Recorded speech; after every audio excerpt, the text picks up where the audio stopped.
पढ़ते थे। जैसे कि मैं बताता हूँ भाई कि विद्युत सेल होता है,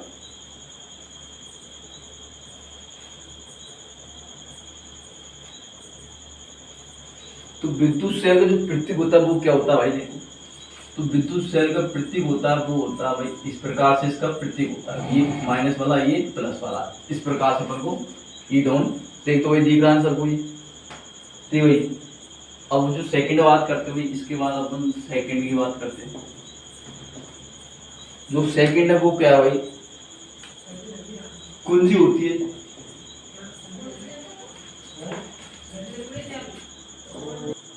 देखो कुंजी, जो कुंजी का प्रतीक होता है वो ऐसे होता है भाई, देखो ये कुंजी का प्रतीक है। उसके बाद बात करते हैं धारा नियंत्रक होता है भाई, 3 नंबर पर आ गया भाई धारा नियंत्रक। धारा नियंत्रक, जो धारा नियंत्रक होता है वो होता भाई ऐसे होता है, देखो उसका प्रतीक वही है,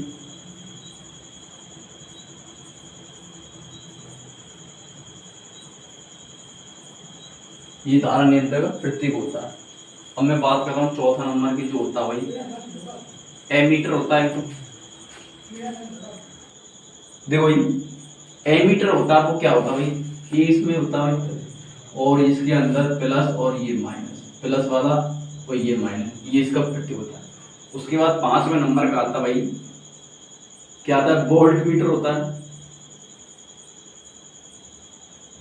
वोल्ट मीटर, जो वोल्ट मीटर का प्रतीक होता है वो इसमें क्या है, पी, वोल्ट पी से दर्शाते हैं, तो ये हो गया भाई प्रतीक इसका, प्लस वाला ये माइनस वाला।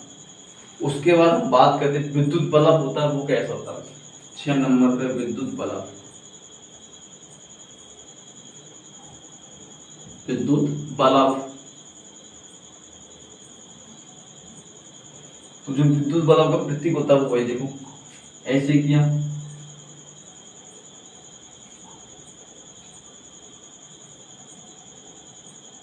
इस प्रकार से होता है विद्युत बल्ब का प्रतीक है। तो ये कुछ प्रतीक बताया मैंने। अब प्रतीक अपन को क्या है, ओम के नियम में जो डायरेक्ट डेफिनेशन बनाएंगे, डायग्राम बनाएंगे, उसमें अपन को काम देगा। तो इन प्रतीकों को आप याद करो। अब देखते जो अगली बात कर भाई, डस्टर खा गया भाई, खा गया डस्टर। तो देखो डस्टर मिल गया भाई, इसको हमने मिटाया।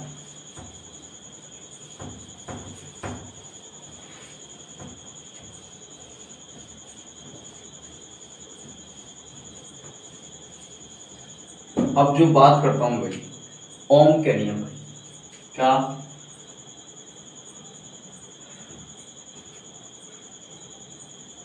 ओम का नियम,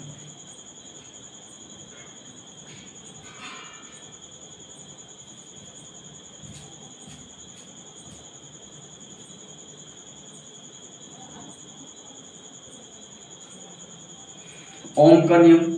तो ओम का जो नियम था वो सर्वप्रथम किसने दिया था और कब दिया था, तो ओम का नियम भाई 1826 ईस्वी में दिया गया था। 1826 ईस्वी किसने दिया, जॉर्ज साइमन ओम ने दिया था। क्या नाम था उसका भाई देने वाले का, जॉर्ज साइमन ओम। हाँ आवाज कर भाई बच्चे। तो ये उसने नाम दिया था ये साइमन जॉर्ज साइमन ओम ने ये ओम का नियम दिया था। तो देख भाई अब जो ये नियम दिया था किसके ऊपर दिया था भाई, तो भाई देखो अपन क्या पढ़ रहे, करंट धारा पढ़ रहे। तो जो लैंग्वेज बनेगी भाई, अपन जो मैंने बताया एक डायग्राम बनाया था भाई, यहाँ पे छोटा सा मैं डायग्राम बना देता हूँ जिसमें अपन जो प्रतीक बताया अभी वो सब चीज लगा देता हूँ अभी। इधर अपने कुंजी लगा दी, इधर से ये धारा बह गई आई, फिर ये इधर आ गई बहते हुए, ये कुंजी होगी के, तो ये प्लस क्या हो गया भाई, ये सेल हो गया, विद्युत सेल। इस प्रकार से अपने डायग्राम है। तो अपन क्या लैंग्वेज हुई, यदि किसी चालक की भौतिक अवस्था, किसी चालक की भौतिक अवस्था जैसे कि हम ताप कह सकते हैं, तो जो लैंग्वेज बनेगी वो क्या बनेगी, किसी चालक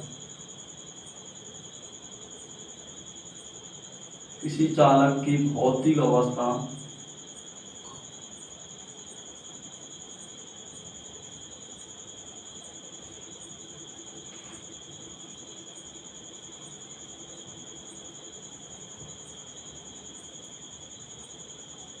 भौतिक अवस्था कौन कौन सी हो सकती है भाई, जैसे कि मैं बताता हूं, ताप हो गया, दाब हो गया,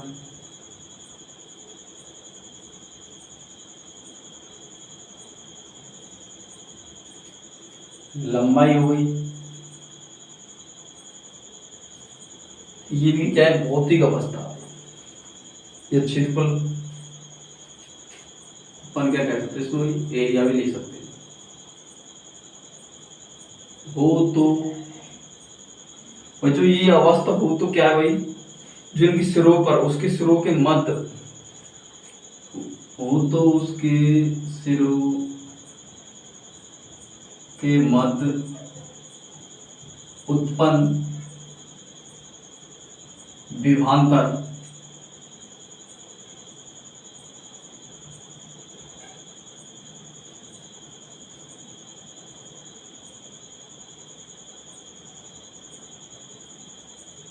के क्या होती है भाई, समानुपात होती है।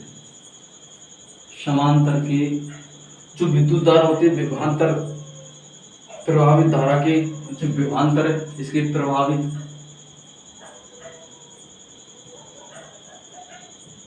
धारा के समानुपात होती है भाई, समानुपाती होती है।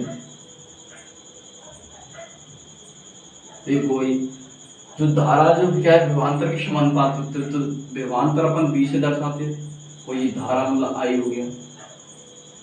तो ये जो अपने लैंग्वेज बोली थी, ये भाई ये पूरी दिख रही है, देखना एक मिनट, ये पूरा दिख रहा है सबको, ठीक है। उसके बाद अपने जो लैंग्वेज है, विभवांतर के धारा क्या है, समानुपात होते, तो ये भाई समानुपाती हो गया, ठीक है। अब मैं बोला भाई, इस समानुपाती जो चिन्ह हटाने के लिए अपन क्या करते हैं, एक नियतांक लगाते, तो मैंने वो भाई बी बराबर के आई। तो यहाँ पर के क्या है, एक स्तर नियतांक है, एक स्तर क्या भाई, नियतांक भाई के बराबर। तो मैं ये कह सकता हूं कि जो आई है, तो देखो भाई अपन ने के मान सकते, के की नहीं माने तो अपन आर भी मान सकते नियतांक। तो मैंने लगाया भाई यहाँ पे आर लगा दिया,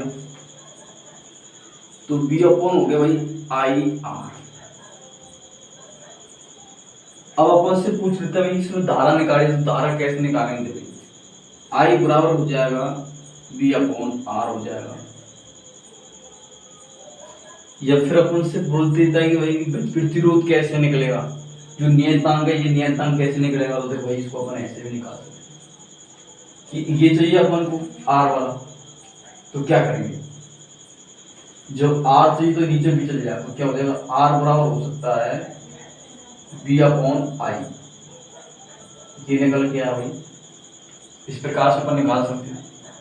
तो ये तो हो गया ओम का नियम। अब अपन से पूछ लेते हैं कि ओम का मात्रक क्या होता है, जो मात्रक की बात करता है, जो इसका मात्रक है वो क्या होता है, देखो भाई जो मात्रक नहीं दिख रहा यहाँ भाई, जो मात्रक होता है, तो मात्रक क्या होगा भाई इसका, ओम का मात्रक क्या होता है भाई, मैंने बोला बी अपॉन आई होता है, क्या जो डेफिनेशन मानी थी वो ये बनी, तो मात्रक पूछा अपन को, तो आर बराबर क्या निकला आपने, बी वोल्ट हो गया, तो मात्रक मतलब वोल्ट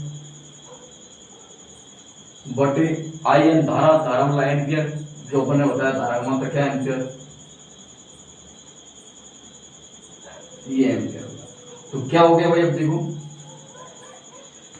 कि वोल्ट बटे एम्पियर क्या होता है, ओम होता है। तो ओम जो विभवांतर है, प्रतिरोध है, उसका मात्रक क्या होगा भाई, ओम। क्या हो गया भाई, ओम।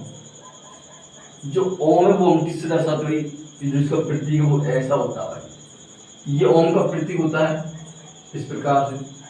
तो ये हमने जो मात्रा निकाला वो कैसे निकाला, वोल्ट बटे एम्पियर। वोल्ट यानी विभवान जो विभवांतर है उसको, और एम्पियर का मतलब होता है धारा, जिसको अपन ने बोला कि धारा का प्रतिमा जो धारा होती है उसका मात्रक क्या होता है, तो धारा में जो मात्रक होता है वो एम्पियर होता है, इस प्रकार से। अब अपन को पूछता है एक ओम की परिभाषा कैसे निकालनी है, तो एक ओम के अपन परिभाषा निकाल लेते हैं। ओम कि अपन जो परिभाषा, किसी चालक तार में 1 एम्पियर धारा प्रवाहित, 1 एम्पियर धारा प्रवाहित होने में उसके स्रोत के मध्य क्या है कि 1 वोल्ट विभवांतर उत्पन्न होता है। एक मध्य उत्पन्न विभवांतर को हम क्या कहते हैं, ओम कहते हैं। 1 एम्पियर धारा प्रवाहित में जो 1 एम्पियर धारा प्रवाहित हो रही है, 1 एम्पियर धारा प्रवाहित होने में उनके स्रोत के मध्य विभवांतर को 1 ओम प्राप्त होगा, तो इसे क्या कहते हैं, ओम कह देते हैं।